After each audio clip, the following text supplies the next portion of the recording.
2.1 The healing of the paralysed man. For this unit, you'll need to know why the healing of the paralysed man led to conflict and its significance for Christians today. Jesus was preaching in Capernaum, and many people had gathered to hear him. 4 friends carried a man who was paralysed and stretched to Jesus. Because there was no way of getting to Jesus, they made a hole in the roof of the house and lowered the man down to Jesus. Jesus saw their faith and told the paralysed man that his sins were forgiven. The teachers of the law were furious at this and thought it was blasphemy, as only God could grant forgiveness to sinners. Jesus demonstrated that he had the power to forgive the man's sins by physically healing. He told the man to get up, pick up his mat and go home. The man did this and everyone watching was amazed.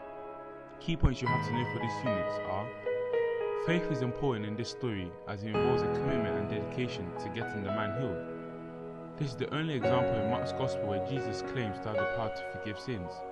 A Jewish belief was that a person could not be healed of sickness until their sins were forgiven. Perhaps this is why Jesus forgave the man's sins. Jesus was reassuring him. The basic conflict here is that according to the teachers of the law, only God could forgive sins. Therefore, Jesus is accused of blasphemy, claiming to be God. Some Christians believe that the church is God's representative on earth. This means a priest can hear a person confess their sins and grant them absolution, which is God's pardon. The priest cannot forgive sins, but Christians believe he has God's authority to forgive the person. Find out the connection between the sacrament, anointing of sick, and forgiveness.